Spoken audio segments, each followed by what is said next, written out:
Hello there folks, welcome to InDesign for Absolute Beginners. Now, my name is Robin Nichols, and as you no doubt will have heard in the previous introductory video, I've been using this program for over a decade, very happy with it.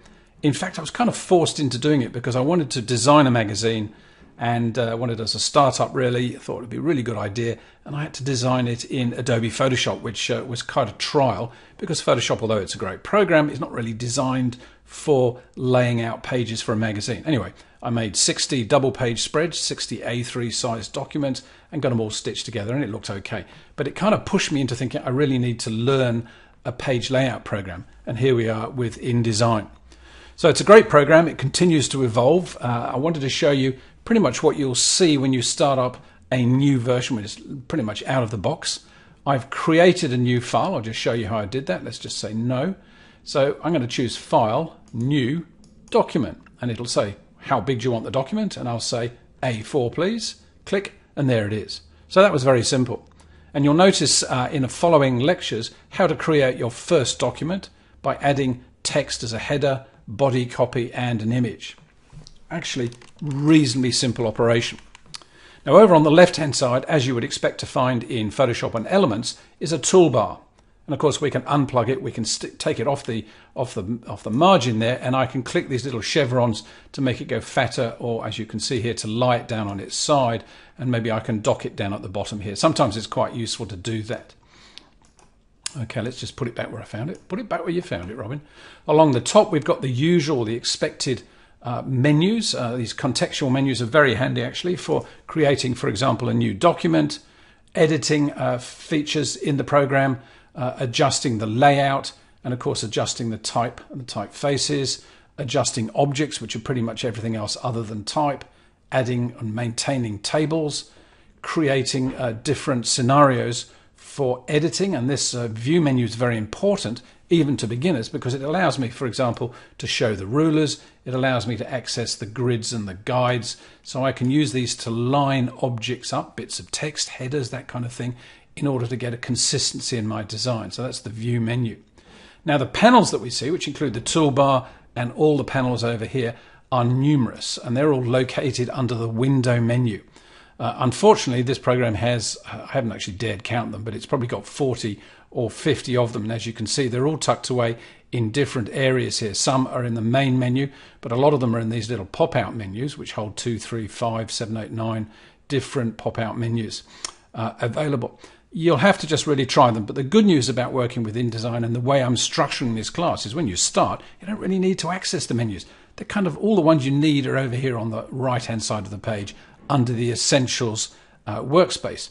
And of course, when you get a little bit more advanced, you can probably go to the Advanced workspace, etc., etc. They've got one for digital publishing and so on and so forth. So these are just ways of grouping frequently or relevantly used panels so that you can get ahead of yourself. You can get started quite nicely. Now, on the right hand side, as I say, we're in the Essentials workspace. This is pretty cool. And then I can just access things like the number of pages, the layers that we may be using, the images that are linked into this particular document, the outlines or stroke.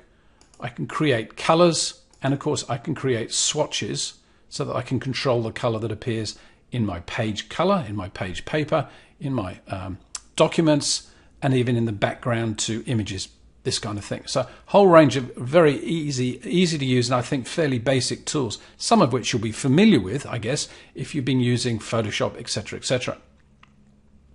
And extreme right is one that I don't use a great deal. This is CC Libraries. So this allows me to access a whole range of things such as fonts that I may not have on my computer. And it will take you directly to a source at Adobe for allowing you to use or download these fonts. You can also store some assets, should you wish, in the cloud. And of course, this is a little bit of a plan by Adobe to get you to sign up to use their storage space and to pay on a monthly rent. I tend to keep everything on hard drives on a terrestrial computer rather than kind of hiding them away in the cloud. So CC Libraries, yeah, I'm going to limit that. And as you can see, all these things, they just unplug and you can rearrange them. You can make a little bit more screen space by just dragging these fellas around. There we go. Let's just get that to go blue. And as we do this, and again, very, very relevant if you're working on a laptop or something, you need all the screen you can get. Or indeed, you can actually just unplug the whole lot and have them floating off the side or somewhere like that. So, you know, there are a number of sort of possibilities for you to play around with these things. Very good. Okay, and that's pretty much it. There are some warning features down at the bottom. As you can see, it says no errors. Thank goodness. I have actually hardly even started this document. But for example, if there are links missing, or if some of the photos don't have the highest resolution, or if some text boxes are overlapping other text boxes, or they're being covered by a picture, it'll come under this errors thing, and it'll shine red and give you fair warning that there may be a problem down the track. And as you can see up the right hand side, we can search for Adobe stock. Again, it's all a whole family sort of links together to provide this all-over design field, linking in with Adobe Illustrator, After Effects, Photoshop, and so on and so forth. But you can also download stock photos, you can upload your work and publish it online, and you can also preview some of your work depending on what you're designing. You can preview some of your work as if it was going to go on to various different monitors, various different e-devices or electronic devices, and so on and so forth. So that's what we can expect to find in Adobe InDesign when you first open it up. I wish you all the best in the class. Get stuck in and start designing.